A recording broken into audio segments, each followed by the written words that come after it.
Nang makita kung gaano ka-sensitive si Hailey sa kanyang mga salita, kaya labis siyang nag-react, nagtanong si Jordan, ano ang problema?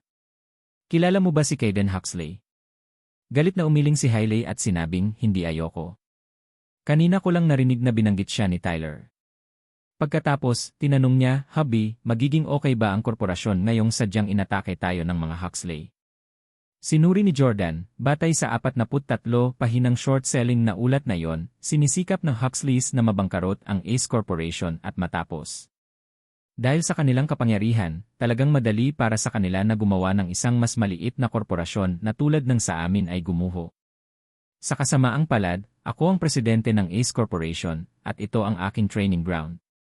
Hindi ko hahayaan na may magpasara sa Ace Corporation. Nang makita kung gaano nag-aalala si Hailey, ngumiti si Jordan at hinawakan ang kanyang mukha. Bakit?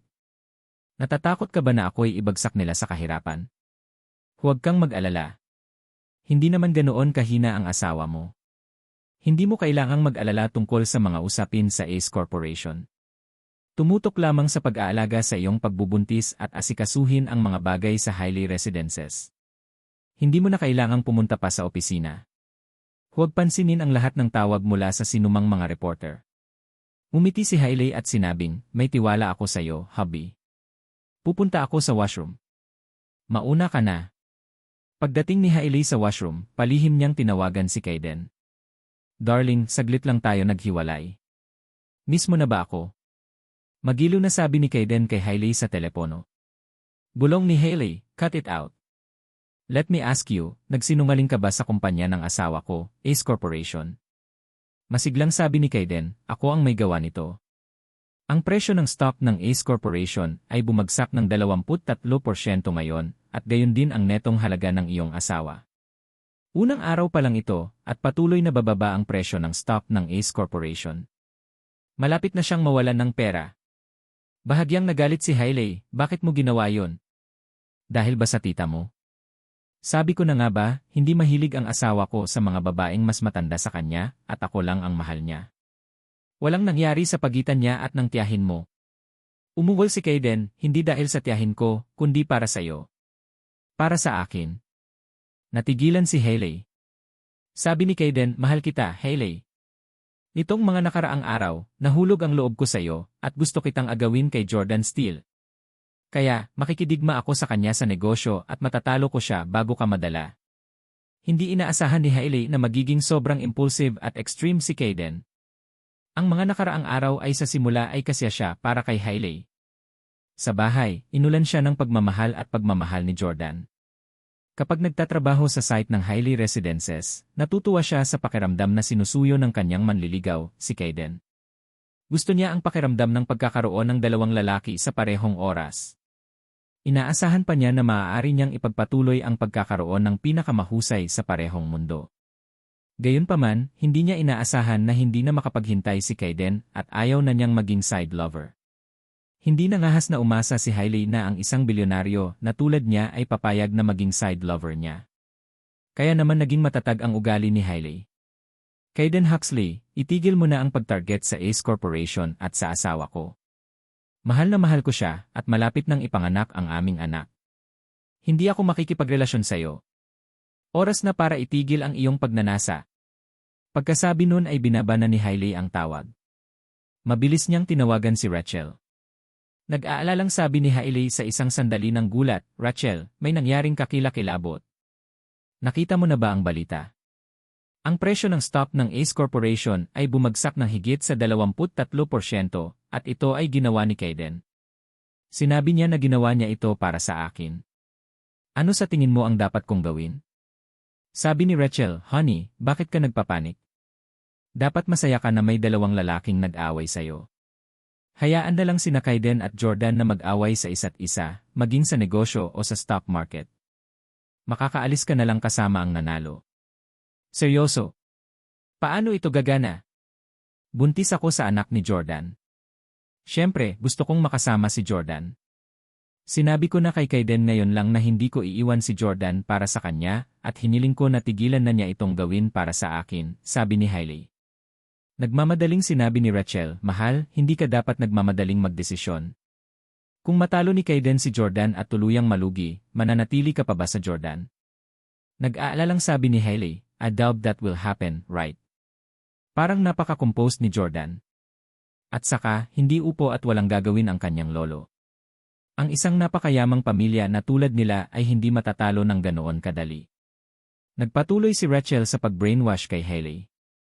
Nakilala mo na ba ang lolo ni Jordan? Alam mo ba ang eksaktong sitwasyon ng Steeles? Ni hindi ka nga sigurado kung ganoon kayaman ba talaga ang mga Steele. Baka hindi sila kasing yaman ng sinasabi nila. Ngunit ang Huxleys, sa kabilang banda, ay tunay na isang nangungunang pamilya na alam ng lahat sa bansang ito. Mas mabuting i-text mo si Kaiden para humingi ng tawad at bigyan ang iyong sarili ng backup na plano.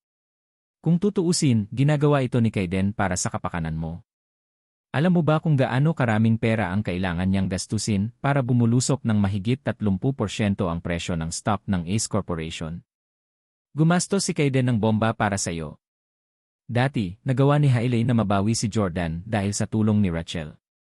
Kaya, mas pinagkakatiwalaan pa rin niya si Rachel ngayon. Kaya naman, nagpadala siya ng text kay Kaiden. Kaiden, sorry kung ngayon lang ako nasabi sa iyo ng masasakit na salita. Hindi naman sa hindi kita gusto. Buti na lang buntis ako sa anak ni Jordan, and I'm afraid you'll mind it me.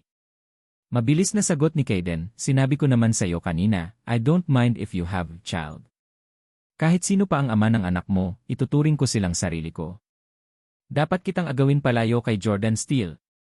Hindi na muling sumagot si Hailey. Sa sandaling magbukas ang stock market, nagkaroon ng matarik na pagtaas sa presyo ng stock ng Ace Corporation. Hindi lamang ito matagumpay na nakabangon mula sa pagbagsak kahapon, tumaas pa ito ng karagdagang 5%.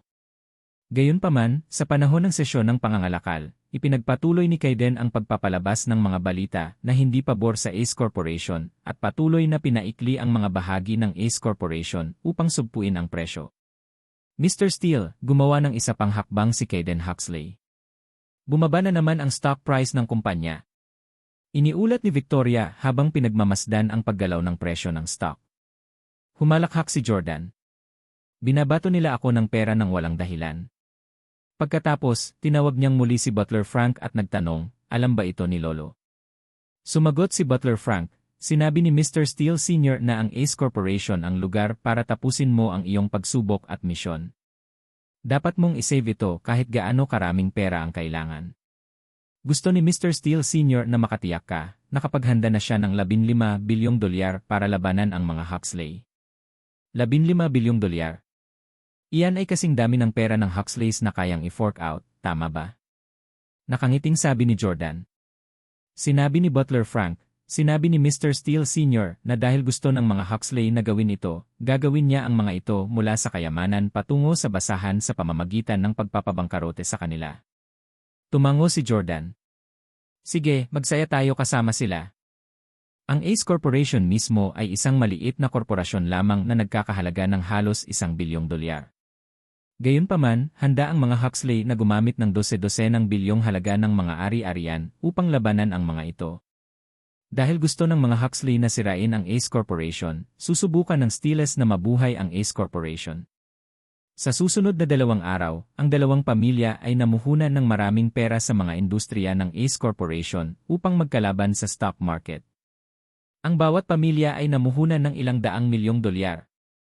Gayunpaman, nang magsara ang merkado noong Biyernes, ang presyo ng stock ng Ace Corporation ay nanatiling matatag sa lugar nito. Noong araw ding iyon, nakatanggap si Kaiden ng tawag mula sa kanyang lolo, si Arthur Huxley. Lolo. Nang sinagot ni Kaiden ang tawag ay hindi na siya naglakas loob na magsalita ng malakas. Sa ngayon, gumastos na siya ng halos $1 bilyong ng mga ari-arian ng kanyang pamilya para labanan ang Jordan. Saway ni Arthur sa kabilang linya, come back to New York. Itigil ang pakikipagtalo kay Jordan Steele. Ang Ace Corporation ay nagkakahalaga lamang ng $100 milyon, ngunit gumastos ka na ng halos $1 bilyong sa pagsisikap na isara ito. Napakatanga mo. Lolo, ako ni. Gustong magpaliwanag ni Kaiden. Mariing sabi ni Arthur, hindi mo na kailangang ituloy. Sa sandaling magbukas ang merkado sa Lunes, isara ang lahat ng iyong mga trade at bitawan ang lahat ng mga stock na mayroon ka. Sabi ko ayoko munang lumaban sa Steeles pansamantala. Ibinaba ni Kaiden ang telepono at naggangalit ang kanyang mga ngipin. Ibinagsak ni Kaiden ang kanyang iPhone sa lupa sa sobrang galit at sumigaw, bakit handang suportahan siya ng lolo ni Jordan Steele nang walang katapusan sa walang limitasyong pera, ngunit ang aking lolo ay hindi. Ang mga Huxley ay hindi natatakot sa kanila. Nadama ni Kaiden na kung isasara niya ang kanyang mga posisyon sa sandaling magbukas ang merkado noong Lunes, ang lahat ng kanyang pagkalugi ay matatapos. Hinding-hindi na niya mababawi ang mga ito. Pakiramdam niya ay mapapawi nito ang kanyang mga pagsisikap. Gayunpaman, hindi niya kayang suwayin ang kanyang lolo. Natalo ako. Lumuhod si Kaiden sa lupa sa sama ng loob, gulo-gulo ang buhok. Sa sandaling ito, mukha siyang baliw at hindi katulad ng isang supling ng isang mayaman at prestihiyosong pamilya. Ilang sandali pa, biglang inangat ni Kaiden ang kanyang ulo na may nagbabantang titig sa kanyang mga mata. Jordan Steele, siniraan mo ang aking tiyahin, ngunit hindi ko nakuhang agawin ang iyong asawa mula sa iyo. Gayunpaman, minsan ka nang ininsulto ni Tyler Collins. Naniniwala ako na may kalokohan ka pa ring iniisip na hindi natulog si Tyler at ang asawa mo noong araw na yon, ha? Kinuha ni Kaiden ang kanyang cellphone mula sa lupa at nakita ang isang isai na audio file na nakasave sa isang pribadong file folder sa kanyang telepono. With a weak smile on his face, Kaiden continued, okay, I never cared to do such despicable thing at first, pero dahil hindi kita matatalo, hindi ko rin hahayaang mabuhay ka ng maayos. Hahayaan kitang tamasahin ang mga kaaya-ayang tunog ng pag-ungol ng iyong asawa. 4:00 ng sumunod na umaga. Dahan-dahang iminulat ni Jordan ang kanyang mga mata nang makaramdam siya ng pagnanasang gamitin ang washroom. Nakaugalian niyang sumulyap sa kanyang cellphone bago bumangon sa kama, at nakita niyang nakatanggap siya ng email mula sa isang hindi kilalang nagpadala. Nataranta si Jordan nang makita ang pamagat. Ang malambing na pagkanta ni Hailey Camden. Naguguluhan si Jordan, ngunit alam niya na ang kanyang asawang si Hailey ay isang magaling na mang-awit. Tutal, espesyal na natutunan niya ang musika noon. Lumingon si Jordan sa kanyang gilid para sulyapan si Hailey, na mahimbing na natutulog, at nagtaka sa sarili, si Hailey ba ang nagpadala nito sa akin? Sa takot na gisingin si Hailey, nagpa siya si Jordan na isuot ang kanyang earphones para makinig sa audio file. Makalipas ang 40 minuto, namula ang mukha ni Jordan, at mariin niyang ikinuyom ang kanyang mga kamao na puno ng pananakot ang mga mata habang nakaramdam siya ng matinding pagnanasang pumatay ng tao. Ang audio file ay hindi isang recording ng pagkanta ni Hailey, ngunit ang ebidensya ng kanyang pagtulog kay Tyler. Hailey Camden, nagsinungaling ka sa akin. Galit na sumisigaw si Jordan sa loob. Bagamat walang visual video, sigurado siyang boses iyon ni Hailey. Well, dahil naging intimate sina Jordan at Hailey kani-kanina lang, kaya masyado siyang pamilyar sa magagandang tunog ng pag-ungol nito. Napatingin si Jordan sa side profile ni Hailey na kasing ganda at elegante pa rin. Gayunpaman, sa sandaling ito, gusto ni Jordan na sampalin ang kanyang mukha na nagpaalis ng hindi mabilang na mga lalaki sa kanilang mga paa at nagpabagsak sa kanila ng ulo para sa kanya.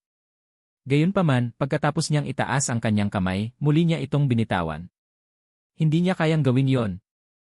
Sa isang banda, may nararamdaman pa rin si Jordan para kay Hailey, na noon pa niya minahal at pinapalayaw. Hinding-hindi niya siya sasaktan. Ang katotohanan na hindi niya kailanman sinaktan ang sinumang babae sa kanyang buhay ay isang bagay ng prinsipyo. Sa kabilang banda, buntis ngayon si Hailey sa kanyang anak. Si Jordan ay isang martial arts practitioner, at natakot siya na baka mawalan siya ng kontrol sa kanyang mga emosyon at magpatuloy sa paghampas kay Hailey pagkatapos na bigyan siya ng isang sampal. Ang mahina na si Hailey ay tiyak na hindi makakayanan ni Jordan, at baka malaglag pa siya. Sa katunayan, may mas mahalagang dahilan kung bakit nagpa siya si Jordan na huwag patulan si Hailey o tanungin kung bakit siya nagsinungaling sa kanya. Kung sinaktan ko si Hailey o gigisingin siya ngayon at tanungin siya tungkol sa kanyang desisyon na magsinungaling sa akin, tiyak na magkakaroon siya ng 1,000,000 dahilan para sa kanyang mga aksyon at tiyak na magmakaawa sa akin sa kanyang mga tuhod muli tulad ng ginawa niya sa huling pagkakataon.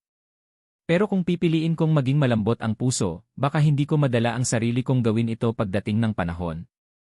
Kahit na magdesisyon akong magkaroon ng pusong bato, siguradong hindi ako hihiwalayan ni Hailey Camden. At saka, nangako na rin ako kay Grandaunt Lily na hinding-hindi ko hihiwalayan si Hailey maliban na lang kung sisimulan niya ang diborsyo. Sa katunayan, ang dahilan kung bakit hindi napigilan ni Jordan ang kanyang sarili na simulan ang isang determinadong diborsyo dati ay dahil sa pangako na ginawa niya kay Lily noong malapit na itong mamatay.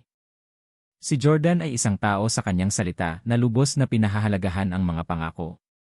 Dahil binigay na niya kay Lily ang pangako niya, hindi na niya babalikan ang sinabi niya. Gayunpaman, ito ay itinatag na si Hailey ay nagsinungaling sa kanya at kahit na nagkaroon ng isang extramarital affair. Ayaw na talaga ni Jordan sa babaeng katulad niya. Kaya naman, kinailangan ni Jordan na magpigil ngayon at magkunwaring kamangmangan tungkol sa bagay na ito habang naghahanap ng paraan para simulan ni Hailey ang isang diborsyo. Tahimik na pumunta si Jordan sa washroom. Pagkatapos ay tinawag niya ang kanyang lolo. Ang kanyang lolo ay nasa England sa sandaling iyon at mga 9:00 na ng umaga. Lolo, gising ka na ba? Parang humihikbi si Jordan. Nakaramdam siya ng labis na hinanakit, ngunit hindi niya magawang tanungin ang kanyang asawa ng malakas at tanungin kung bakit ito niloko sa kanya at hindi rin niya mailabas ang kanyang galit. Ang lolo ni Jordan ay pinangalan ng Charleston Steele, isang pangalan na kakaunti lang ang nakarinig. Ang mga bigwig ng lokal na industriya ng negosyo na nakakita sa kanya ay tatawagin lang siyang Mr. Steele. Sabi ni Charleston, Jordan, bihira kang magkusa na tawagan ako. Anong nangyari? Masasabi ni Charleston na si Jordan ay hindi matatag sa ngayon. Sinabi ni Jordan, paumanhin, Lolo, hindi ko makumpleto ang pagsubok ng Ace Corporation sa pagkakataong ito. Tanong ni Charleston, dahil ba sa pag-atake ng mga Huxley? Huwag kang mag-alala tungkol dito, mahal kong apo. Maaaring wala ako sa bayan, ngunit marami akong mabubuting kaibigan doon. Hindi mo kailangang seryosohin ang isang pamilyang Huxley lang. Hindi nila mapapatiklop ang Ace Corporation. To his surprise, Jordan said, ayoko nang maging presidente ng Ace Corporation. Gusto kong sumuko sa pagsubok sa pagkakataong ito. Bakit? Ano ba talaga ang nangyari? Nagtatakang tanong ni Charleston. Kaya naman, sinabi ni Jordan sa kanyang lolo ang lahat ng nangyari kay Hailey sa panahong ito. Isang mahabang buntong hininga ang pinakawalan ni Charleston matapos marinig ang kanyang mga sinabi. Napabuntong hininga si Charleston at sinabing, Jordan, nahulaan ko talaga na may mangyayaring ganito kapag pinili kong hayaan kang maging live-in husband noon. Ang isang babae ay isang hadlang na dapat pagdaanan ng isang lalaki sa buhay na ito, at ang pagkakaroon ng karanasan sa pagtataksil ay maaaring hindi palaging isang masamang bagay para sa iyo. Hindi ko lang akalain na mamahalin mo ng husto si Hailey Camden. Actually, hindi siya ang sinadya kong pakasalan mo noon dahil gusto ko lang na magpakasal ka sa isang ordinaryong babae. Gayunpaman, pinilit ng iyong pangalawang kapatid na lalaki na pumili ng isang magandang babae upang maging asawa mo dahil sa tingin niya ay sapat na mahirap para sa iyo na maging isang live-in na asawa sa loob ng 3 taon. Ngayon, mukhang nasaktan ka na lang ng magandang intensyon ng iyong pangalawang kapatid. Sa katunayan, lahat ng lalaki ay nagmamalasakit sa hitsura sa iba't ibang lawak. Kung si Hailey ay hindi kasing ganda at svelte gaya niya, hindi sana siya mamahalin ni Jordan gaya ng ginawa niya noong nakaraang 3 taon. Sa sandaling ito, napagtanto ni Jordan na ang ilang magaganda at materialistikong babae ay parang mga matinik na rosas na kayang pahalagahan sa malayo, ngunit hindi napupulot at naiuwi. Lalo na kapag ang isa ay hindi sapat na makapangyarihan. Kung hindi, ito ay isang oras lamang bago siya mandaya. Dahil ang magagandang babae ay may posibilidad na magkaroon ng maraming manliligaw, ang ilan ay maaaring hindi mapaglabanan ang hindi mabilang na mga tukso, kahit na gawin nila ito ng isang beses. Ang mga kakayahan sa pagpipigil sa sarili ng mga tao ay hindi dapat palakihin. Nang makitang walang sinasabi si Jordan, nagtanong si Charleston, Jordan, ano ang gagawin mo? Hiwalayan mo siya. Anyway, hindi pa niya namana ang mga ari-arian ng pamilya namin. With our power, she won't dare to refute if we force her to sign the divorce agreement. Pero buntis na siya ngayon sa anak ko, at kailangan naming itago ang bata. Siyempre, kapag ipinanganak ang sanggol, kailangan nating magpad na test. Ang mga bata ay napakahalaga sa nakatatandang henerasyon. Sa katunayan, ang ilang mayaman at makapangyarihang pamilya ay nagpapapakasal sa kanilang mga anak na lalaki ng isang magandang asawa at pagkatapos ay pinipilit siyang manganak ng hindi bababa sa 2 anak na lalaki sa loob ng 2 hanggang 3 taon. Kapag naipanganak na ang mga bata, agad nilang itataboy sa pamilya ang kanilang mga manugang dahil nakamit na ang layunin ng panganganak. Si Hailey ay may napakagandang mukha at napakahusay na talento sa musika at sining na siyang hinahanap ng mga steel sa kababaihan. Walang pakialam si Charleston kung ano ang ugali ni Hailey. Habang dinadala niya ang anak ni Jordan, buong kustodya ng mga stile ang mga ito. Naramdaman din ni Jordan na inosente ang bata at hindi niya kayang pumatay ng buhay na hindi pa isinisilang. Kaya naman, kapareho niya ang iniisip ni Charleston at gusto niyang ipanganak ni Hailey ang sanggol. Sabi ni Jordan, "Lolo, hindi ko siya kayang hiwalayan at hiwalayan kaagad." Noong nakaraan, pumanaw ang kanyang lola, at nangako ako sa kanyang pagkamatay na hindi ko hihiwalayan si Hailey maliban na lang kung si Hailey ang magkusa na hiwalayan ako. So anong ibig mong sabihin? Nagsimulang mataranta si Charleston. Sagot ni Jordan, si Hailey ay isang materialistic at vain woman. Kapag nawalan na ako ng pera, 100% sigurado ako na siya ang magkukusa para hiwalayan ako. Kaya, Lolo, sana ay paalisin mo ako sa pamilya. Nagulat si Charleston sa sinabi ni Jordan. Paano niya natitiis na sipain ang apo niya sa pamilya? Sumang-ayon si Charleston, sige, tutulungan kitang mag-artista. Well, ang mga Huxley ay nagkataon na sinusubukan mong harapin ka, tama ba? Hindi na kita tutulungang i-maintain ang stock price ng Ace Corporation para magkunwaring talunan ka ng mga Huxley. Iyon ay talagang isang magandang dahilan na hindi pumukaw sa mga hinala ni Hailey. Sa totoo lang, medyo nagpapasalamat si Jordan sa desisyon ni Kaiden na labanan siya. Kung hindi, kailangan niyang mag-rack ng utak para maghanap ng dahilan para mawala ang walang hiyang babaeng si Hailey. Pagkababa ay agad na nag-freshen up si Jordan. Habang nagsi-toothbrush ay tila umaalinggaw pa rin sa kanyang tenga ang hindi maatim na mga tunog ng halinghing ni Hailey. Galit na galit si Jordan na nagsimulang magdugo ang kanyang gilagid dahil sa hirap niyang pagsipilyo ng kanyang ngipin. Iniluwa ni Jordan ang tubig sa kanyang bibig na may halong dugo at toothpaste at sinabi habang nakaharap sa salamin, "Hailey Camden, I trusted you so much, but you intentionally ate from me and lied to me for such a long time." Sa katunayan, ang nangyari sa pagitan ni Hailey at Tyler ay hindi isang hindi mapapatawad na kasalanan, ngunit kinasusuklaman ni Jordan ang katotohanang nagsinungaling siya sa kanya. Pagkatapos maghilamos, bumalik si Jordan sa kwarto, handang magbihis at pumunta sa opisina kung saan siya magpapalipas ng buong araw, malayo sa kanya. Kapag tumingin si Jordan kay Hailey ngayon, makaramdam siya ng matinding pananabik na tanungin siya at sinaktan pa siya. "Hubby, bakit ang aga mo?" Sa panahong ito, mas maagang bumangon sa kama si Hailey kaysa sa karaniwan upang makasama si Kaiden ng mag-isa. Kaya naman, nagising siya nang marinig ang paggalaw sa silid. Kinusot ni Hailey ang kanyang mga mata at tumingin kay Jordan. Sinabi ni Jordan sa kanyang sarili, "Hindi ko dapat mukhang alam ko na ang katotohanan kung hindi ko siya magagawang hiwalayan." Pumayag naman si Jordan nang hindi tumitingin sa kanya. Matapos tingnan ng oras, sinabi ni Hailey, "Oras na para bumangon din ako sa kama. Hubby, gawan mo ako ng isang basong tubig ng pulot." Mula nang magkasundo sila, nagpatuloy ang dati nilang mga gawi at pang-araw-araw na gawain. Tuwing umaga, personal na ginagawa ni Jordan si Hailey ng isang tasa ng honey water na maaari niyang inumin para mapaganda ang kanyang kagandahan. Gayunpaman, iyon ang huling bagay na gustong gawin ngayon ni Jordan. "Ginagawa kita ng isang tasa ng honey water tuwing umaga at binibili kita ng pinakamagandang beauty mask mula sa Valmont. Hindi kita tinulungang mapanatili ang kagandahan mo para lang makalabas ka at manligaw ng ibang lalaki." Puno ng galit si Jordan. Gayunpaman, hindi napagtanto ni Hailey ang psikolohikal na pagbabago ni Jordan at naiinip na sinabi, "Ano pa ang hinihintay mo? Bilisan mo. Nauuhaw ako." Pinilit niyang pigilan ang kanyang galit, sumang-ayon si Jordan, "Okay."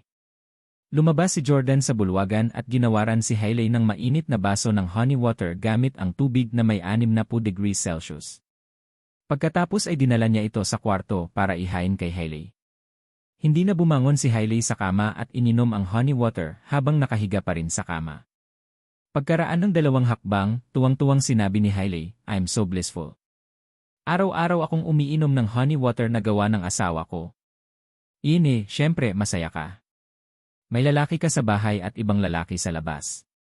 Sa 2 lalaking inilalagay ka sa isang pedestal at pinaglilingkuran ka na parang isang prinsesa, paano ka hindi magiging masaya?" Si Jordan ay puno ng paghamak. "May nangyari sa opisina. Kailangan ko nang umalis." Naghahanda na si Jordan para umalis. Pagkatapos nilang magkasundo, nagkaroon ng bagong ugali sina Jordan at Hailey na magbigay ng morning kiss sa isa't isa pagkagising araw-araw. Karamihan sa mga batang babae ay nagustuhan ang pagbabahagi ng mga halik sa umaga sa kanilang kapareha araw-araw.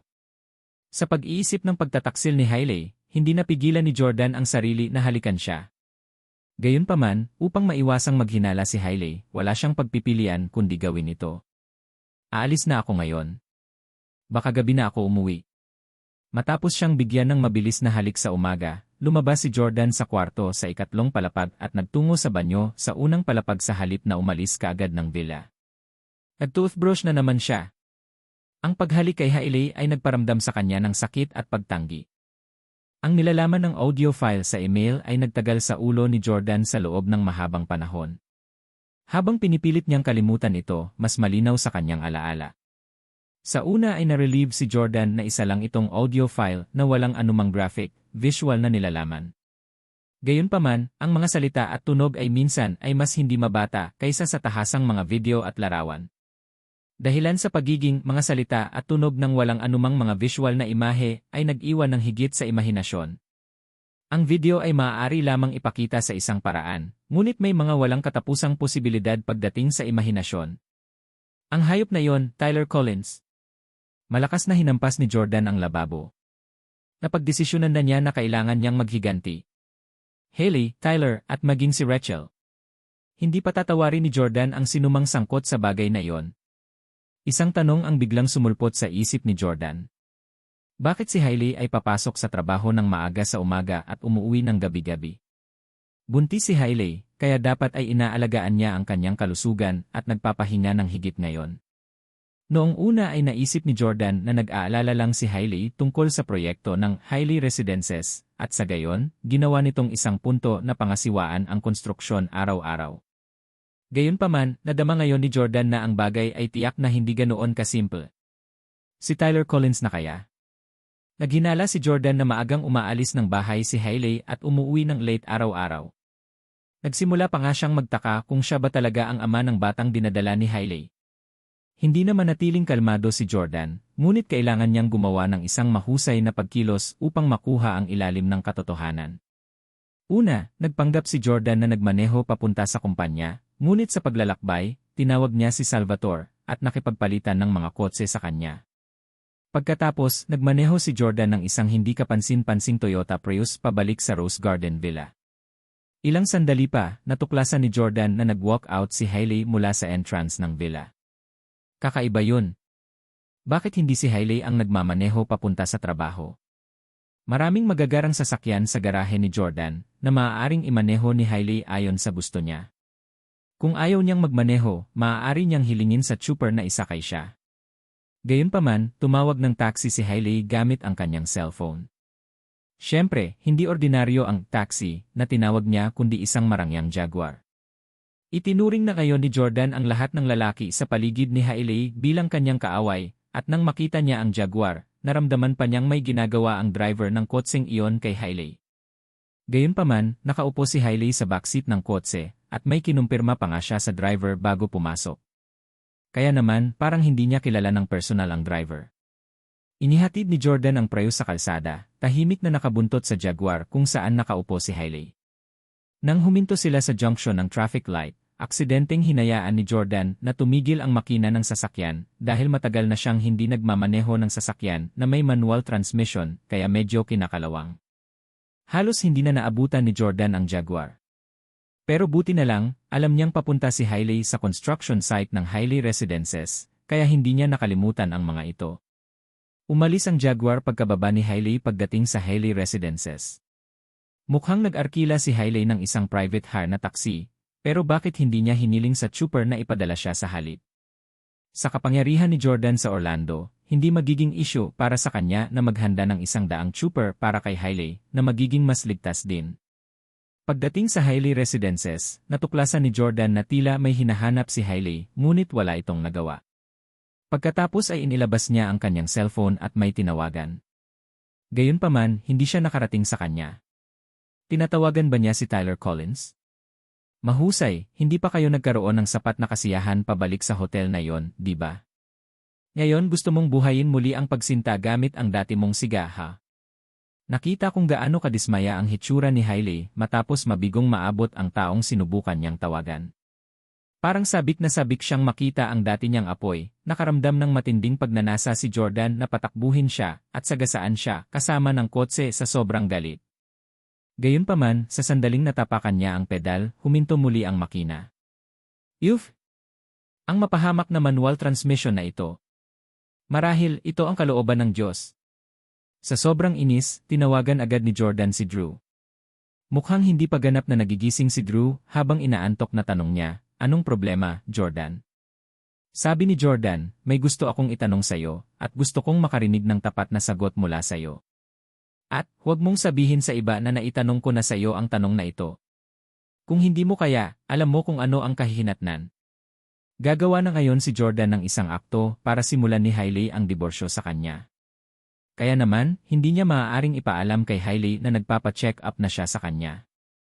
Sa kabilang banda, si Drew ay ngayon ay ganap na sunod-sunuran kay Jordan matapos siyang bugbugin sa kanya noon. Kaya, si Drew ang pinakamaasahang kandidato.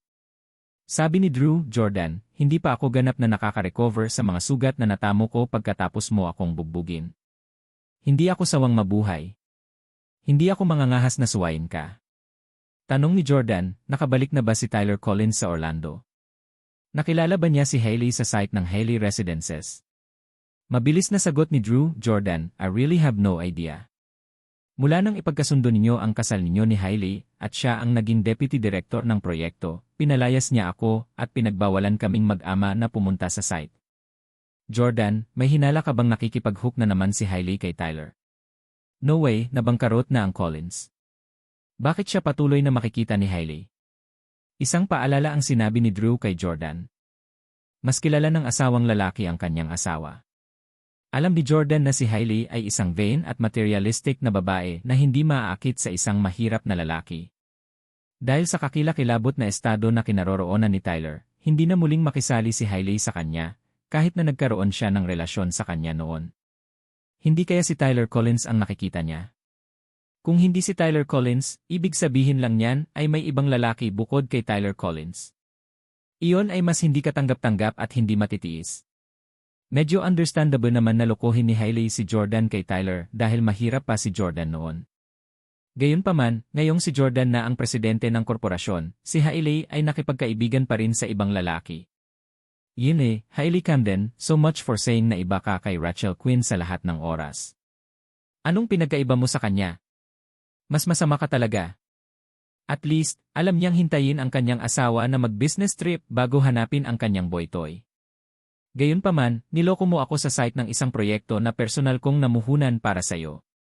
Lalong tumindi ang galit sa loob ng Jordan. Biglang tanong ni Drew, Jordan, I think malabong si Tyler yon.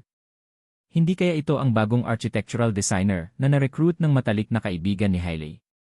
Narinig kong binanggit ni Elle na nakatagpo siya ng limitadong edisyon ng sports car ng Aston Martin sa kalsada 2 araw na ang nakakaraan, at sinundan niya ito hanggang dito para makuha ang numero ng driver, ngunit sa kanyang pagtataka, napunta siya sa Hailey Residences. Pagkatapos magtanong-tanong, nalaman niya na ang driver ay ang bagong hire na architectural designer. Tanong ni Jordan, naaalala ba niya ang numero ng plaka? Sinabi ni Drew, kailangan kong tanungin si Elle tungkol dito. Itinuro ni Jordan, okay, tanungin mo siya at i-text mo ako kapag nakakuha ka ng sagot. Hindi nagtagal matapos ibaba ang tawag, nakatanggap si Jordan ng text na naglalaman ng plate number ng sasakyang iyon. Kaswal na ipinasa ni Jordan ang numero ng plaka kay Butler Frank at hiniling sa kanya na suriin ang may-ari ng plate number na ito. Pagkatapos, sumagot si Butler Frank gamit ang pangalan ng isang tao. Caden Huxley. Sa sandaling ito, naiintindihan ni Jordan ang lahat. Nagpunta si Tyler sa New York para humingi ng tulong sa mga Huxley, at mula noon, hindi lang siya inatake ni Caden sa stock market, niligawan pa niya ang kanyang asawa.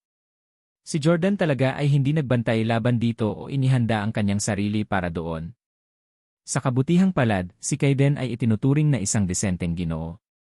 Kung perverse scoundrel, matagal na niyang nilalabag si Hailey. Tyler Collins. Caden Huxley. Dapat mamatay ang sinumang nasangkot sa aking asawa. Sa sobrang galit ni Jordan ay hindi na siya mapakali. Walang tao sa kanyang lugar ang magagawa. Agad na tinawagan ni Jordan si Pablo.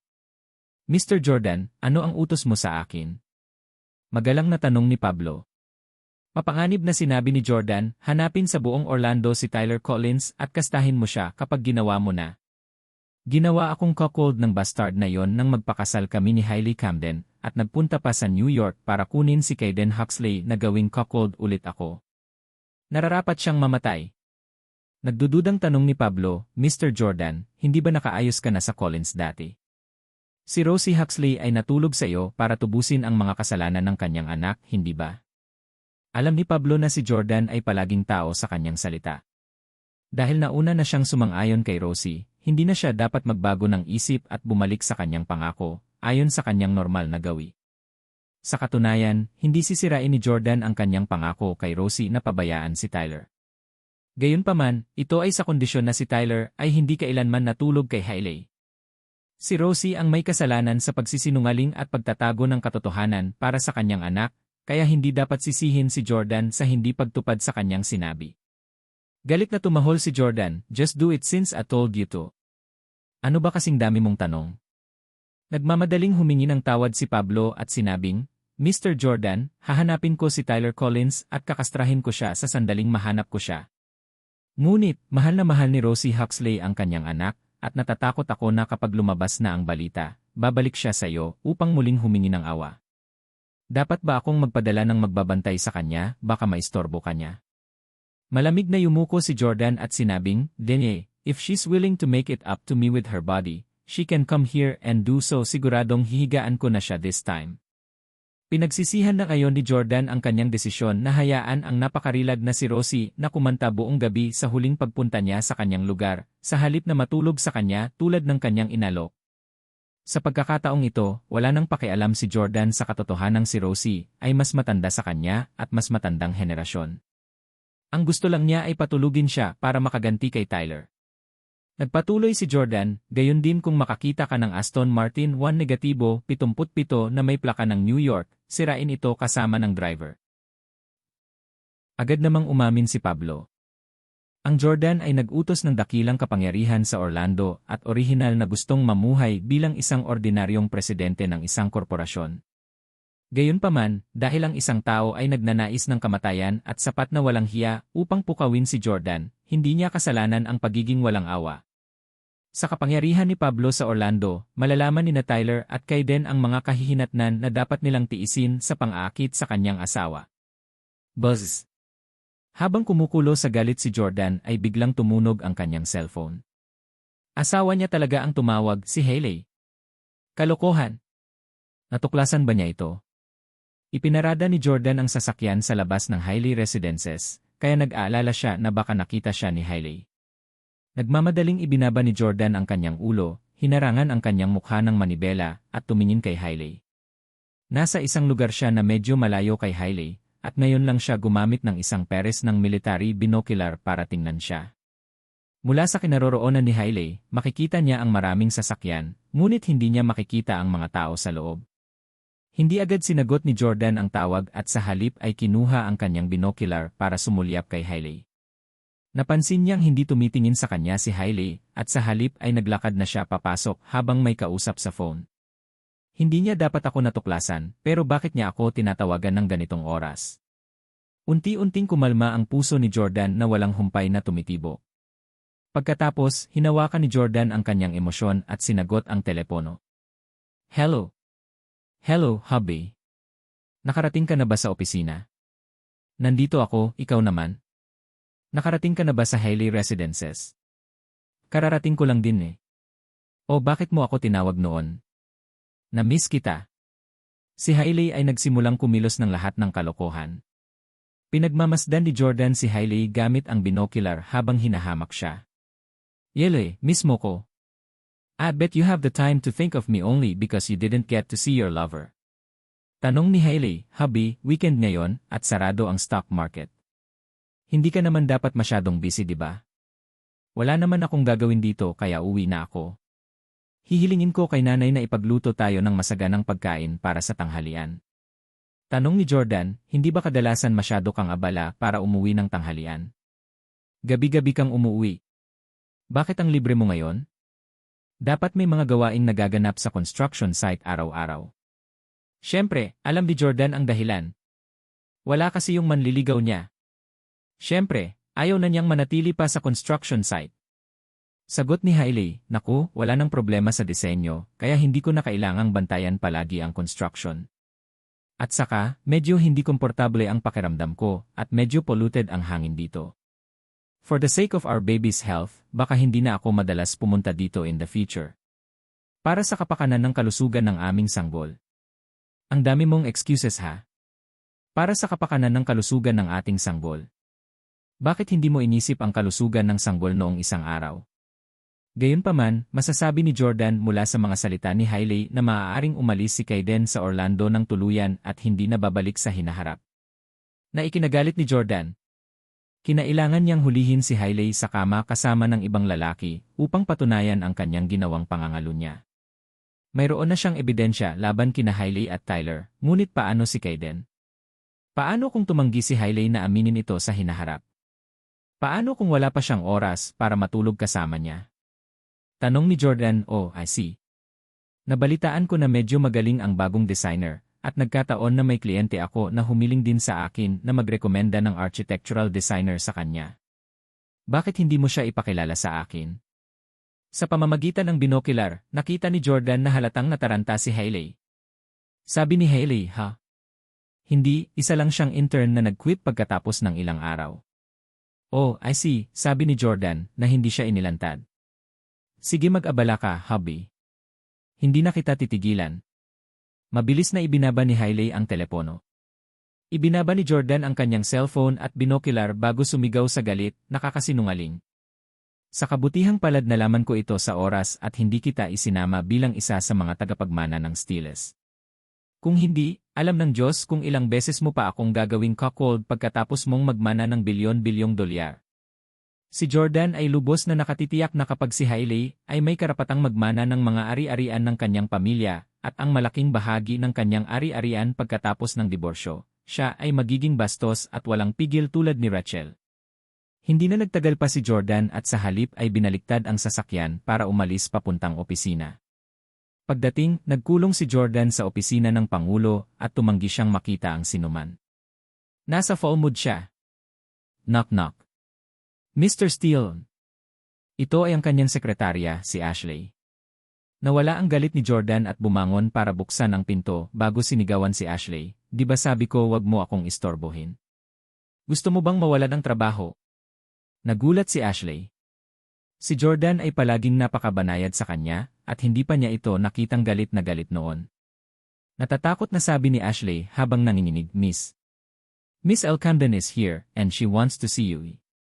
Noon lang namalaya ni Jordan na nakatayo si Elle sa likod ni Ashley. Nakasuot siya ng eksaktong parehong damit na masikip sa balat na ipinasuot sa kanya ng kanyang ama noong huling pagbisita niya sa kumpanya.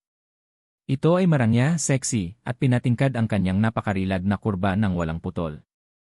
Si Elle ay nakakuha ng milyon-milyong tagahanga sa TikTok sa kanyang magandang figura. Ang kanyang matikas na damit ay nagpamukha sa kanya na isang pino, mahinhin na babae, na lubos na wala sa kanyang karaniwang pagmamataas. Si Elle ay may suot na katangi-tanging pampaganda sa kanyang mukha, kulay kamatis na kolorete, at nail varnish ng parehong lilim. Jordan.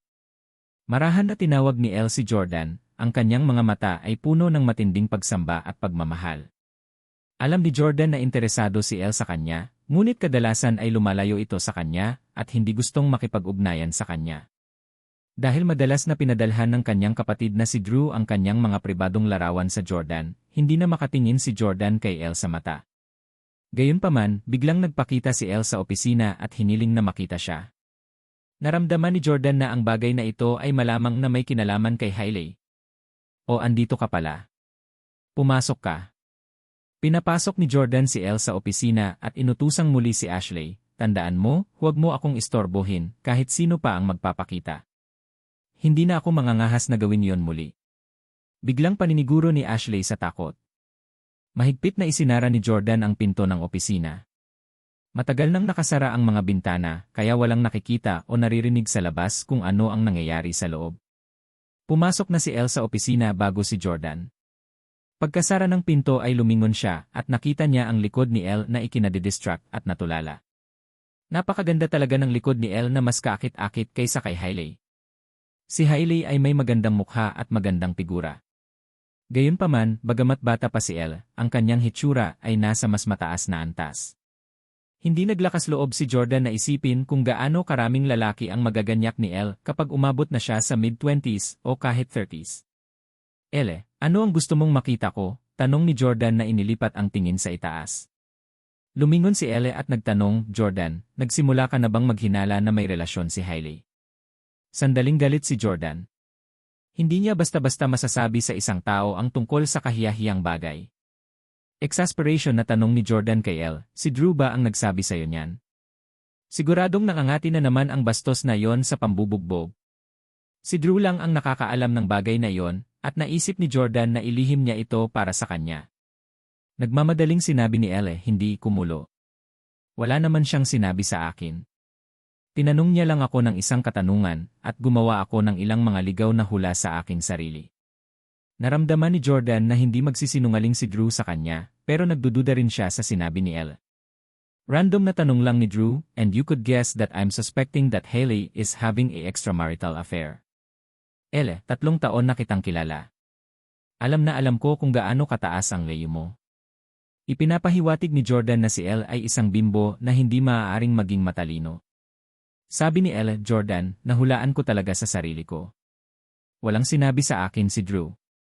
Nang tanungin ko siya tungkol dito, binatukan pa niya ako at sinabihan akong huwag nang magtanong pa. Ganun ba? Nanatiling nangangamba si Jordan. Sabihin mo sa akin, bakit mo pinaghihinalaan si Hailey? Malamig na yumuko si Elle at sinabing, matagal ko nang alam na may ginawa si Hailey Camden para pabayaan ka. Anong sabi mo? Nagulat si Jordan nang marinig na mas maaga itong nalaman ni Elle kaysa sa kanya. Sabi ni Elle, noong nakaraan, nagmaneho ako ng isang kaklasiko sa mga pelikula at nagkataon na nakakita ako ng isang limited edition na Aston Martin. Nabaliw ang kaklasiko at pilit na hinihingi ang numero ng driver ng kotseng iyon, kaya sinundan ko ito. Sino ba ang nakakaalam, ang sasakyan na iyon ay nagmaneho sa Hailey Residences. Nang maglaon, nalaman ko na ang lalaki ay ang bagong arkitekto na kinuha ni Hailey. Nakita ko yung lalaking nagmamaneho ng sasakyan. Kasing edad ko lang siya at malamang hindi pa nakakapagtapos ng kolehiyo. Paano siya naging isang arkitekto? Sino ang sinusubukan niyang lokohin? Kaya, lihim kong sinundan si Hailey kinaumagahan, at hulaan mo kung ano ang nakita ko. Ikinuyom ni Jordan ang kanyang mga kamao at nagtanong, ano ang nakita mo? Sabi ni Elle, alam mo naman na may red maple leaf forest sa Hailey Residences, di ba?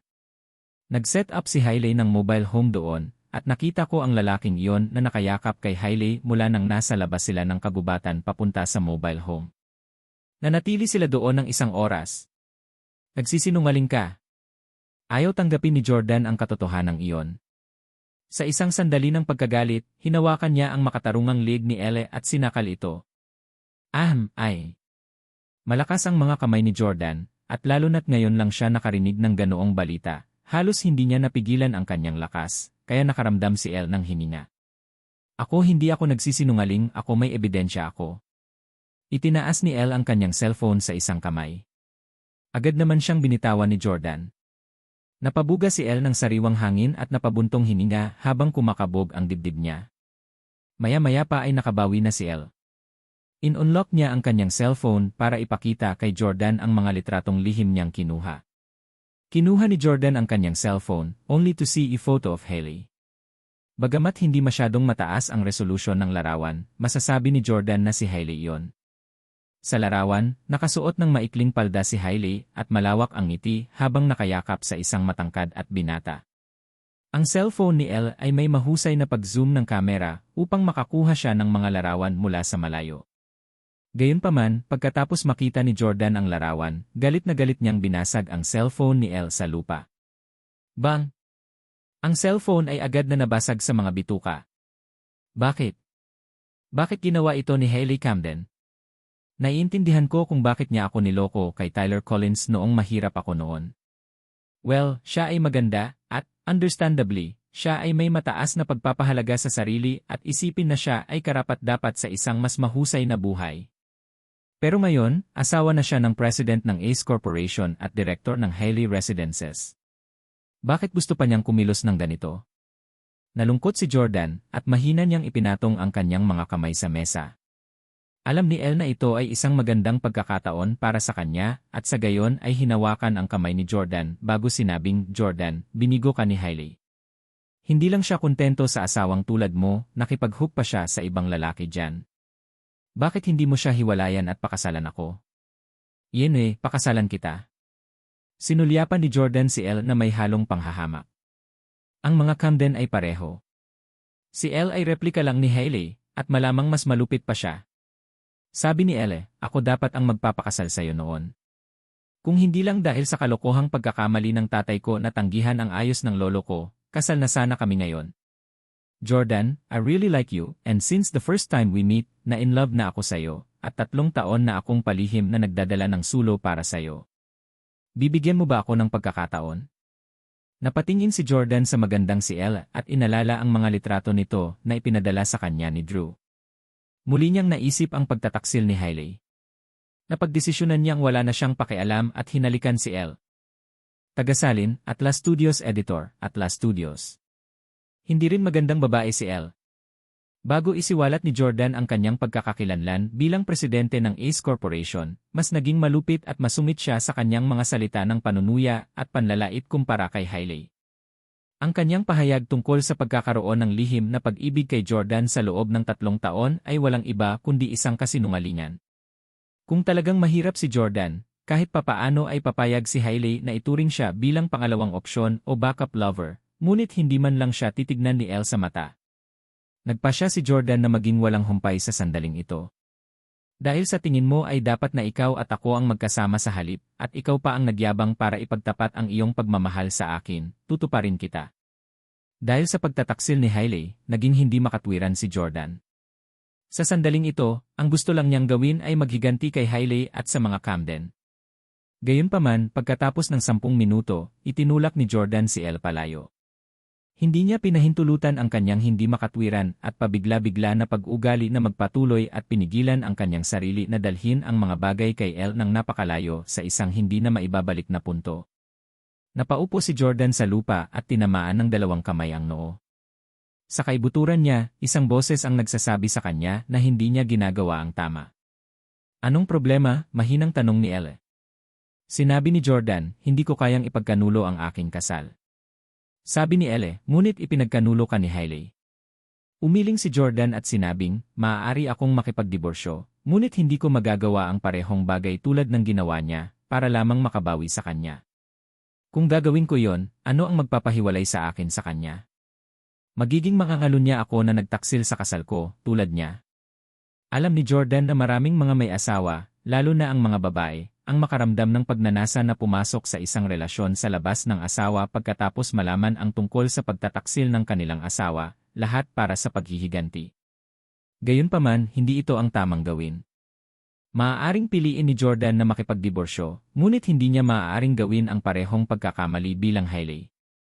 Ang 20 kakaibang taon ng mabuting pagpapalaki ni Jordan ay hindi magpapahintulot sa kanya na gawin ang isang bagay na labag sa kanyang mga prinsipyo. Labis na nadismaya si Elle. Hinubad niya ang kanyang eleganteng damit at itinuwid ang mga lukot ng tela na medyo may mansa. Pagkatapos ay nag-squat siya sa harap ni Jordan, hinawakan ang braso nito, at sinabing, "Jordan, hihintayin kong makipagdiborsyo ka. Kapag nagawa mo na, magiging bukas na tayo." Ngumiti si Jordan. Natural na hihiwalayan niya si Hailey for sure. Gayunpaman, ayon sa kanyang plano, gagawin niya si Hailey na simulan ang diborsyo. Sa oras na yon, si Jordan din sana ay pinaalis sa pamilya at naging isang ordinaryong mamamayan. Tumawa si Jordan at sinabing, "Natatakot ako pagdating ng panahon, baka ayaw mo na akong makasama." Sabi ni Elle, "Paano posible yon? May dala akong tanglaw para sa'yo sa loob ng 3 taon. Kung hihiwalayan mo si Hailey ngayon, siguradong agawin kita agad." Hindi pinag-isipan ni Jordan ang isyung ito o patuloy na nakipagtalo sa kanya tungkol dito. Sa halip, tinanong niya, "Elle, sino pa ang sinabi mo tungkol sa nangyari sa amin ni Hailey? Bakit hindi mo sinabi sa akin?" Sumagot ng totoo si Elle, "Hindi ko sinabi ito kahit kanino, hindi ang kapatid ko, hindi ang tatay ko, at kahit si Lola. Plano kong maghanap ng oras para sabihin sa iyo ang tungkol dito, ngunit ang iyong kumpanya ay nahaharap sa isang pag-atake kamakailan, kaya naisip ko na dapat kang maging abala at nagpasya na sabihin sa iyo pagkatapos na matapos ang saga. Oh! Tumango si Jordan at sinabing, huwag mong sasabihin kahit kanino ang tungkol dito, sa ngayon, lalo na kay Hailey. Huwag mong ipaalam sa kanya na nalaman ko na ang tungkol sa pakikipagrelasyon niya. Masunuring sagot ni Elle, sige, hindi ko sasabihin kahit kanino ang tungkol dito. Makatitiyak ka. Tumango si Jordan at sinabing, maaari ka nang umalis. Tatawagan ulit kita kung meron. I'm so sorry sa nangyari kanina ni. Sabi ni Elle na nakasulat sa buong mukha ang kaligayahan, ano ang hinihingi mo ng tawad? I'm more than happy, first kiss ko yon. Si Jordan ay gumugol ng nakaraang 3 taon sa pamumuhay sa mga Camden, kaya alam niya na si Herman ay palaging mahigpit sa kanyang mga anak at ipinagbabawal si Elle na magkaroon ng kasintahan. Ang kanyang mga salita ay talagang kapanipaniwala. Medyo ironic nga dahil hindi nakuha ni Jordan ang unang halik ni Hailey, ngunit ninakaw niya ang unang halik ng kanyang pinsan na si Elle. Tuwang-tuwang lumabas ng opisina si Elle na nakastiletos. Sa kabilang banda, mas maganda ang mood ni Jordan kaysa noon. Marahil, ang nangyari sa pagitan nila ni Elle sa nakalipas na 10 minuto ay medyo nakonsensya si Jordan kay Hailey. Pagkalabas ng opisina ay nagtungo si Elle sa washroom para mag-makeup dahil napuruhan na ang kanyang lipstick sa paghalik. Noong naglalagay siya ng lipstick sa washroom, nasagasaan niya si Victoria. Hey, Victoria! Tuwang-tuwa si Elle nang makita si Victoria dahil siya ang paboritong kanang kamay ni Jordan na kanina pa sinampal si Hailey. Ang kaaway ng isang kaaway ay isang kaibigan. Napatingin si Victoria kay Elle at nagtaka kung bakit may bahid ng dumi ang damit nito. Para siyang nakipag-away sa putikan. Noon pa man ay kilala niya si Elle bilang isang babaeng mahilig sa pagiging malinis at hinding-hindi maglalakas loob na magsuot ng gayong maruruming damit. Gayunpaman, nagpasya siyang huwag ipahiwatig dahil ayaw niyang masira ang pagpapahalaga sa sarili ni Elle. Oh, hello, Miss Camden. Sagot ni Victoria. Sabi ni Elle, Victoria, hindi mo kailangang maging formal sa akin. Tawagin mo na lang akong Victoria. Ira the way, bakit ka umalis sa office mo? Malamig na sagot ni Victoria, it's all thanks to your cousin. Ang opisina ko ngayon ay kay Hailey Camden. Sabi ni Elle, hindi ka dapat nakipag-away ni Hailey para sa opisina mo. Hindi naman siya madalas pumapasok sa trabaho. Ayos lang, Victoria, huwag kang mag-alala. Kakausapin ko si Jordan mamaya at hilingin kong ibalik niya sa iyo ang opisina mo. Nagulat si Victoria sa kanyang mga sinabi, at bigla siyang natigilan sa kanyang mga aksyon nang siya ay naghuhugas ng kanyang mga kamay. Pinaparinig ni Elle na parang sobrang chummy niya kay Jordan. Gagawin ba ni Jordan ang kanyang utos? Sobrang suplada at conceited ngayon ni Elle dahil ngayon lang siya hinalikan ni Jordan at niloko na rin siya ni Hailey. Kapag hiwalayan ni Jordan si Hailey, papakasalan ko siya at magiging asawa ng presidente ng Ace Corporation. Magkakaroon ako ng karapatang magpasya kung sino ang gagamit ng opisina. Habang nakatulala si Victoria ay naglagay ulit ng lipstick si Elle. Pagkatapos ay tinapik niya si Victoria sa kanyang balikat tulad ng ginagawa ng isang amo sa kanilang nasasakupan. Victoria, makipagtulungan ka lang ng mabuti kay Jordan at umani ng mas maraming benepisyo para sa kumpanya. Hindi ka papalitan ni Jordan. Umalis si Elle ng marahan. Ano ang nangyari kay Elle Camden? Nataranta si Victoria. Pagkatapos niyang maghugas ng kamay at magpatuyo ay naglakad siya patungo sa opisina ni Jordan. Gayunpaman, nang maisip niya kung paano binatukan ni Jordan si Ashley ngayon at pinagbawalan ang sinuman namang istorbo sa kanya, tumigil siya at nagpasya na i-text muna si Jordan. Mr. Steele, pwede ba akong pumunta sa opisina mo? Bumangon si Jordan sa lupa nang makita ang text nito. Ngayon, hindi na siya kasing galit noong una siyang nakarating sa opisina. Kaya, binuksan niya ang pinto ng opisina at sinabing, Victoria, pasok ka. Pagkapasok, sinabi ni Victoria kay Jordan, hindi ko alam kung anong meron kay Elle Camden, pero ang sabi lang niya gusto niya akong bumalik sa opisina ng asawa mo. Gusto ko lang ipaliwanag sa iyo na hindi ko naman iyon hiniling. Walang kahit ano tungkol sa aking bagong opisina na hindi ako nasisiyahan. Habang nakaupo sa kanyang upuan, sinabi ni Jordan, naku, mabuti pang bumalik ka sa dati mong opisina. Maluwag ito at may magandang lokasyon. Makakatulong ito sa iyong magtrabaho ng mas mahusay. Well, pero ang asawa mo.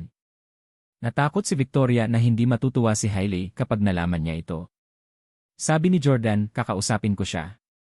Victoria, tandaan, ikaw ang vice-presidente ng kumpanyang ito, at kung ano ang mayroon at mayaambag mo sa kumpanyang ito ay higit pa sa kanyang makakaya.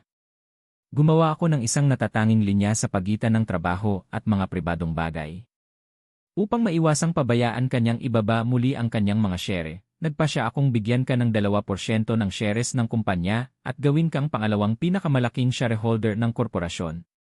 Tagasalin, Atlas Studios Editor, Atlas Studios. Talaga? Tuwang-tuwa si Victoria na tila nawawalan na siya ng loob. Noon pa man ay pakiramdam niya ay hindi patas para kay Hailey na yurakan siya sa pamamagitan ng pagtatapon ng kanyang timbang sa kanyang pagkakakilanlan bilang asawa ng presidente. Si Victoria ay isang batikang empleyado na nagtatrabaho sa kumpanya bago pa man maging presidente si Jordan.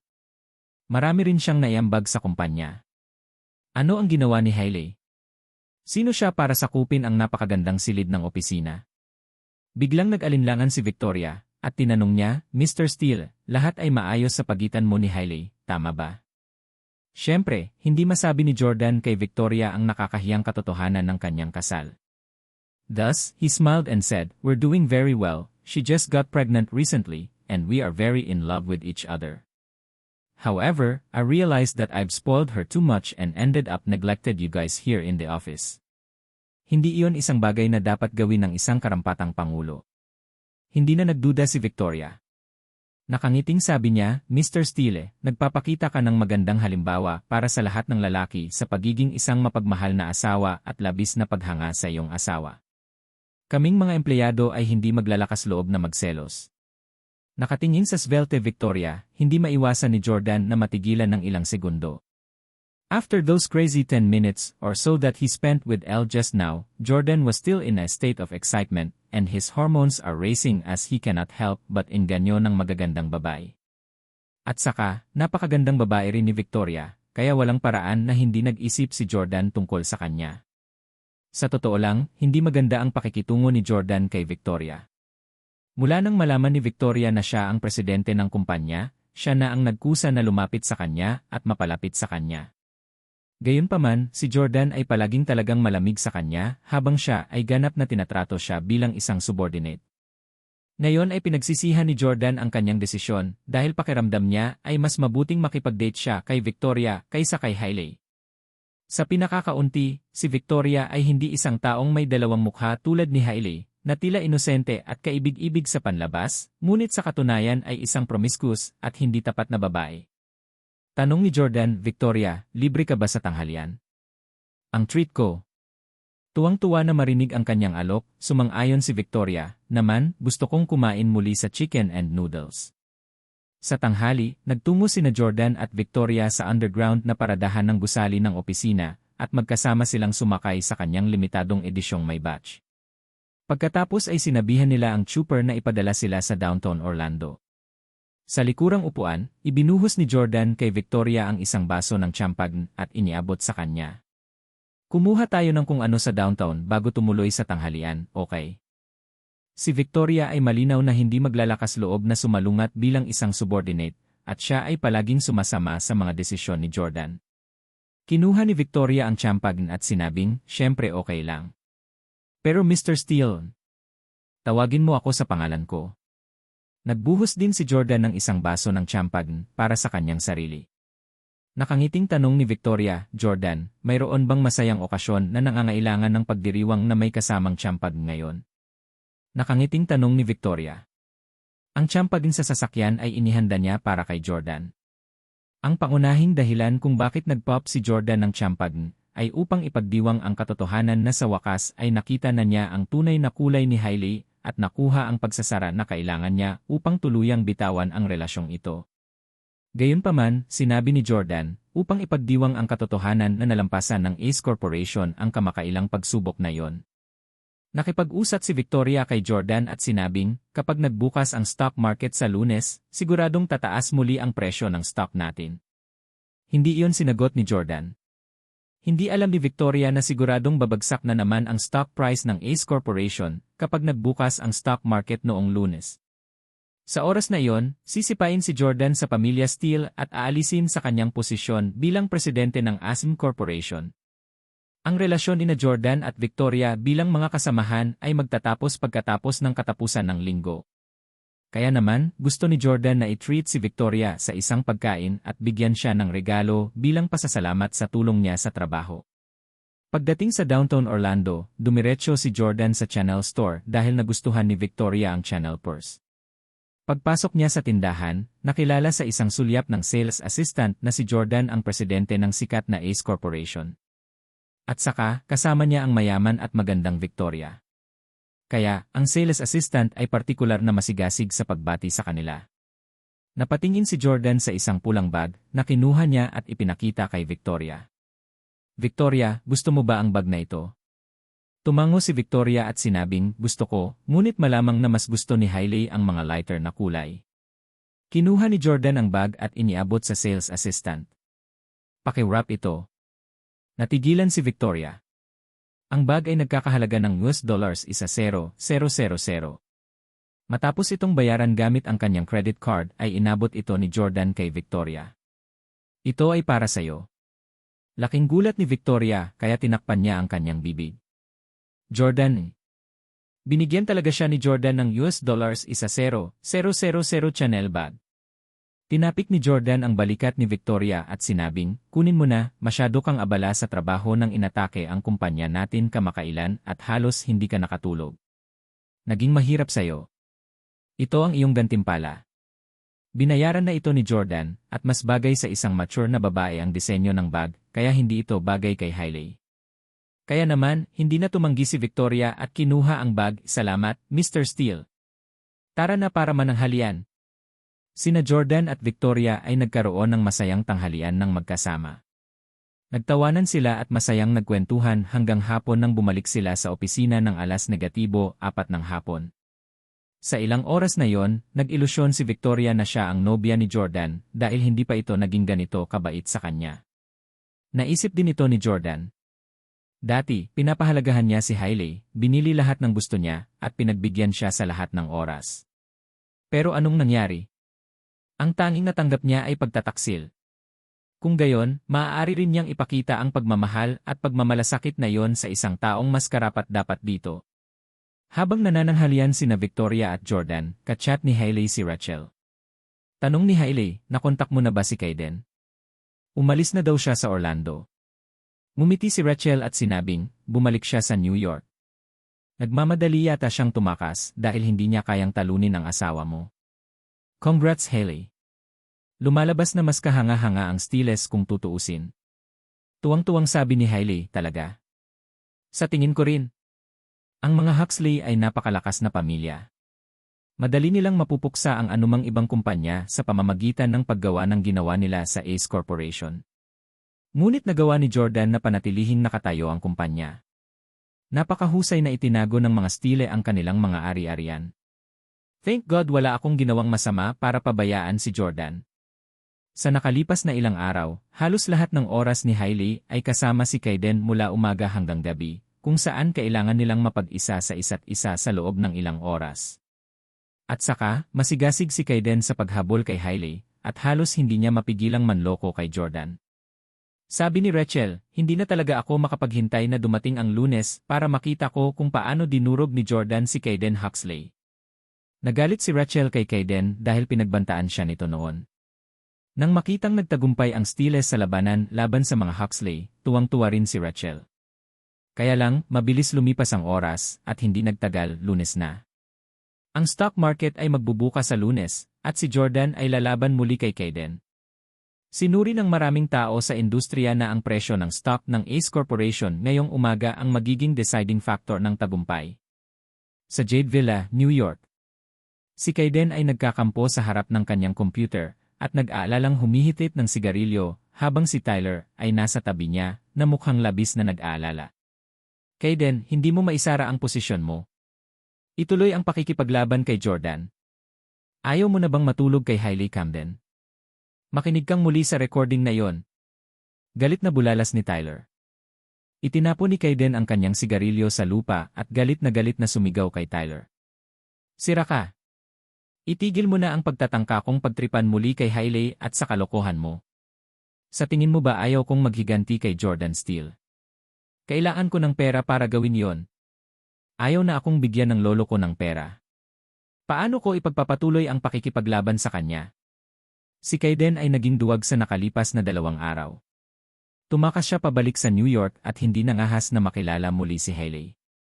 Sa katunayan, hindi man lang siya naglakas loob na i-text siya pabalik.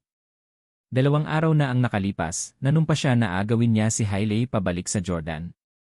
Ngayon, hindi na siya makakalaban ni Jordan. Ayaw ni Tyler na matapos ang labanan sa pagitan ng Steele at Huxley ng ganoon lang. Patuloy niyang kinukumbinsi si Kaiden, kung hindi ka bigyan ni Lolo ng pera, maaari kang humingi sa iyong mga magulang o humiram ng pera kay Shane. Mayroon siyang kahit $1 bilyong. Kung ang paggastos ng $1 bilyong ay maaaring mabangkarot ang Ace Corporation, nang hiram sana ako ng pera para gawin yon. Pagkatapos na magkaproblema ang kumpanya ni Jordan, napakaraming bigwig sa business industry ang sumugod sa kanya. Isa itong mapahamak na hukay na walang kalaliman. Sa pamamagitan ng digmaang ito sa negosyo laban sa Jordan, natanto ni Kaiden na ang kapangyarihan ng Steele ay hindi dapat maliitin. Maraming tao ang nagsabi na ang Steele ay nawalan ng kapangyarihan sa bansa mula nang lumipat sila sa ibang bansa. Iyon ay isang kasinungalingan lamang. Sa pagkakataong ito, parehong nakatanggap ng notification sina Kaiden at Tyler sa kani-kanilang mga cellphone. Isa itong abiso mula sa isang financial app na kanilang pinagtutuunan ng pansin. Sabay silang nag-unlock ng kanilang mga cellphone at agad na natulala. Ang abiso ay pinamagatang breaking. Tinanggihan ni Mr. Walton ang pakikipagtulungan ng Black Friday sales sa Ace Corporation. Tinapik nila ito para makitang video interview ito kay Mr. Walton. Sa video, sinabi ni A. Walton na habang nilapitan siya ng Ace Corporation upang pag-usapan ang tungkol sa kooperasyon, nagkaroon ng pagkaantala sa paglilipat ng pondo. Kaya naman, naghinala si A. Walton na may malaking problema sa pananalapi ng Ace Corporation. Kaya, tinapos niya ang pakikipagtulungan sa Ace Corporation. Namangha si Kaiden matapos basahin ang balita. Di ba sabi mo malaki ang respeto ni Mr. Walton sa lolo ni Jordan? Malinaw niyang sinasaktan si Jordan sa pagsasabi ng mga salitang iyon. Tumawa ng malakas si Tyler at sinabing may nangyari siguro. Kaya naman nagpasya si Mr. Walton na talikuran si Jordan Steele. Siguradong may problema si Jordan Steele. Nagningning din ang mga mata ni Kaiden. Hindi pa nagbubukas ang stock market, kaya may pagkakataon pa siyang pumili. Kailangan niyang magpasya kung dapat niyang ipagpatuloy ang pakikipaglaban kay Jordan o sundin ang kanyang lolo at tumigil na. Sa sandaling naisip niya ang malambot, maselan na katawan ni Hailey at ang magandang mukha nito, hindi na napigilan ni Kaiden ang pinaka-primitive na pagnanasa mula sa loob ng kanyang katawan, lalo na't siya ay nasa maagang 20s pa lamang. Mabilis niyang tinawagan si Shane Huxley. Shane, pahiram sa akin ng $150 milyong. 1 oras ang nakalipas. Sinamantala ni Jordan ang pagkakataong tawagan si Mr. Walton habang papunta sa washroom. Mr. Walton, I need a favor from you, sabi ni Jordan habang nakaupo sa banyo habang hawak ang cellphone niya. Napangiti si Mr. Walton at sinabing, tulungan kitang humawak ng palengke. Walang problema, nakalista rin ang aming kumpanya. Huwag kang mag-alala, kasama ko, hindi bababa ang presyo ng stock ng kumpanya mo. Ang kumpanya ni A. Walton ay nakalista sa stock market mahigit 1 dekada na ang nakalipas. Ito ay naging pinakamalaking D sa kasaysayan ng VIA stock market. Masasabing malaki ang kahalagahan ni A. Walton sa stock market. Sa suporta ni A. Walton, karaniwang hindi haharap sa maraming problema si Jordan. Gayunpaman, sinabi ni Jordan, hindi, Mr. Walton, gusto kong hilingin sa iyo na wakasan ang pakikipagtulungan sa Ace Corporation at atakihin kami. Opisyal na nagbukas ang stock market noong 9:30 Ace Corporation. Nakaupo lahat sina Jordan, Victoria, at Hailey sa opisina ni Jordan at buong atensyon sa presyo ng stock ng Ace Corporation na nakadisplay sa malaking V-screen. Bumagsak ang presyo ng stock pagkatapos magbukas ang merkado. Bumagsak din ang presyo ng lahat ng iba pang sektor na naugnay sa Ace Corporation. Nagsimulang magpanik si Hailey, at sinimulan niyang indayog ang braso ni Jordan habang nagtatanong, Hubby, anong nangyayari? Bakit bumababa ang presyo ng ating stock? Ayoko ng pula. Dali, humingi ng tulong sa lolo mo. Ang berde ay nagpapahiwatig na ang stock ay nakikipagkalakalan ng mas mataas kaysa sa nakaraang araw ng pagsasara, habang ang pula ay nagpapahiwatig ng pagbagsak ng mga presyo ng stock. Ngumisi si Jordan at naisip, hindi mo gusto ito? Sa tingin mo ba gusto ko ito? Well, kasalanan mo kung ginawa mo akong cuckold ng 2 beses. Upang maalis si Hailey at putulin ito sa kanyang buhay nang hindi sinisira ang kanyang pangako kay Grandaunt Lily, walang magawa si Jordan kundi pigilan ang kanyang galit. Tinapik ni Jordan ang kamay ni Hailey at mahinahong sinabi, ayos lang. Tatawagan ko ang aking lolo at hihilingin sa kanya na bigyan ako ng isa pang $2 bilyong upang mabawasan ang pagbaba. Pagkatapos nito, hayaan mo akong kausapin din si lolo. Gusto ko sana siyang batiin ng magandang umaga. Ay, hindi, hapon na kung nasaan siya. Babatiin ko siya ng magandang hapon. Si Hailey ay kasing saya ng isang lark at umasal na parang bata. Tungkol sa iyong unang tanong, Miss Camden, hindi kita masasagot kung bakit ang isang mukhang dalisay at mabait na babae ay magkakaroon ng karelasyon. Miss Camden, ikaw mismo ay babae, kaya dapat mas alam mo ang mga pag-isip ng mga babae kaysa sa mga lalaki. Agad na natigilan si Hailey nang marinig ang sinabi ni Frank. Naalala niya ang sarili niya. Siya ay tiyak na isang maganda at ethereal-looking na babae na tila dalisay at mabait sa balat. Pero sinong mag-aakalang nagtaksil siya sa asawang si Jordan? Sa pag-isip nito, napakagatlabi si Hailey nang hindi na siya nangahas na patunayan ang ina ni Jordan. Sinabi ni Frank, Jordan, gusto ni Mr. Steele Sr. na magbitiw ka kaagad bilang presidente ng Ace Corporation. Kukunin ko ang shares mo at ni Hailey Camden sa kumpanya, at kukumpiskahin din yung villa sa Rose Garden Villas, pati na rin iyong may batch at iba pang sasakyan. Hindi, huwag mong gawin yon. Nang mabalitaan ni Hailey na ang villa na kasalukuyang tinitirhan niya at ang mga mamahaling sasakyan ay kukunin, agad siyang napaluha. Nagkunwaring malungkot din si Jordan. Anya, lahat ng meron ako sa Orlando ay binigay sa akin ni Lolo. Dahil gusto niyang bawiin lahat, ibabalik ko sa kanya ang lahat, pati na ang shares ng kumpanya. Bababa din ako bilang presidente ng Ace Corporation. Bago ko gawin, gusto kong si Victoria Clark ang pumalit sa posisyon ng Chief Executive Officer. Ayos lang ba yon? Napuno ng masalimuot na emosyon si Victoria matapos marinig ang mga sinabi nito dahil hindi niya inaasahan na irerekomenda siya ni Jordan na magsilbi bilang presidente ng kumpanya. Matapos sumulyap kay Victoria, sinabi ni Frank, sige. Matagal ko nang narinig kung gaano katapang at maparaan si Miss Clark. Dahil hindi rin ako pamilyar sa mga operasyon sa Ace Corporation, si Victoria Clark na ang magiging presidente ng Ace Corporation mula ngayon. Mr. Reyes. Medyo naging incoherent ang pagsasalita ni Victoria. Matagal na niyang pinangarap ang posisyon na iyon. Noon pa man ay iniisip na niya na ang deputy president ng isang nakalistang kumpanya ang pinakamataas sa kung ano ang maaari niyang makamit sa kanyang karera sa buong buhay niya. Masasabi ni Frank kung gaano ka-excited si Victoria, at nakangiting sinabi niya, Miss Clark, huwag kang masyadong magalak. It's not necessarily good thing to become the president of the Ace Corporation now because Ace Corporation is still being targeted ila the Huxleys. Sana, pagkababa ni Jordan, sumuko na ang Huxleys sa pag-atake sa Ace Corporation. Kung hindi, kung ipipilit niyang mabangkarot ang Ace Corporation, ilang araw ka lang magiging presidente. Batid ni Victoria ang kasalukuyang sitwasyon, ngunit kahit na ano, gusto pa rin niyang kunin ang posisyon ng presidente ng korporasyon. Yumuko si Victoria kay Frank nang may paggalang at pagkatapos ay muli kay Jordan. Salamat, Mr. Reyes at Mr. Steele. Ano man ang mangyari, tiyak na tatayo ako sa Ace Corporation at matapang sa lahat ng unos. Parehong tumingin sina Frank at Jordan kay Victoria nang may masiglang ngiti. Sa sandaling ito, sinabi ni Jordan kay Victoria sa kanyang isipan, Victoria, pagkatapos nating maghiwalay sa panahong ito, maaaring hindi na tayo muling magkakasama o magkikita sa buhay na ito. Ang posisyon ng presidente ng Ace Corporation ang huling regalo ko sa iyo. Salamat magpakailanman sa pagkakaroon ng crush sa akin. Hindi tanga si Jordan, kaya halatang alam niyang crush siya ni Victoria, ang diyosa ng business industry sa Orlando. Gayunpaman, si Jordan ay nahuli kay Hailey at hindi naisip na makipagrelasyon kay Victoria. Ngayong sumuko na si Jordan sa pagsubok sa negosyo sa kanyang sariling kagustuhan, aalis siya sa Ace Corporation at puputulin ang lahat ng relasyon kay Victoria. Siya ay binigo siya pagkatapos ng lahat. Umalis si Butler Frank nang walang sinasabi. Pagkaalis nina Frank at Pablo, tanging sina Jordan, Hailey, at Victoria na lang ang naiwan sa opisina. Sa screen ng computer, patuloy pa rin ang pagbagsak ng presyo ng stock ng Ace Corporation at walang iba kundi ang pula. Napatingin si Victoria kay Jordan na may halong emosyon at sinabing, "Mr. Steele, baka naguguluhan lang ang lolo mo. Huwag kang masyadong malungkot."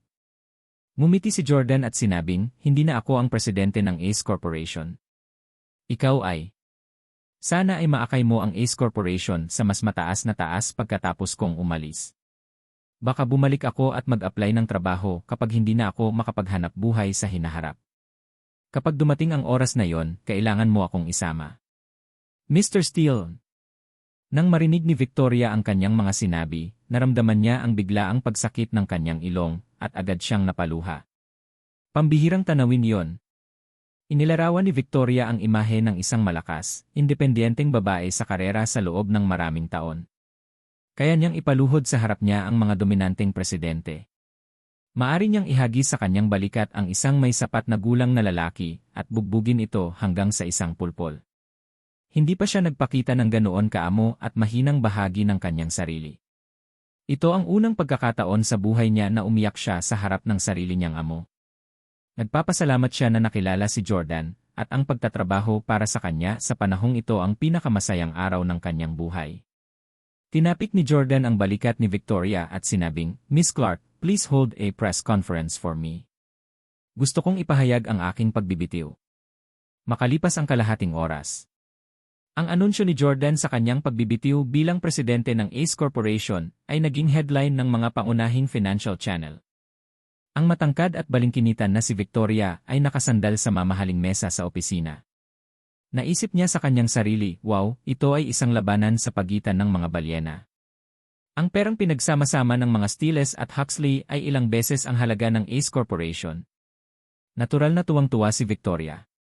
Ang Ace Corporation ay naging focus ng domestic business industry, habang si Victoria ay sumikat din sa buong bansa, kumpara sa pagiging kilala lamang sa Orlando bago ito. Maraming tao sa AC at New York ang pamilyar sa kanyang pangalan. Kung gusto niyang lumipat sa ibang kumpanya sa hinaharap, magiging mas madali ito. Kinuha ni Jordan ang kanyang cellphone at tinawagan ang kanyang lolo, ngunit ang numero ay hindi ginagamit sa ngayon. "Hindi ako makalusot sa kanya," sabi ni Jordan na nakakunot ang noo. Sabi ni Hailey, "Natutulog ba si lolo? Tawagan si Butler Frank sa halip." Okay.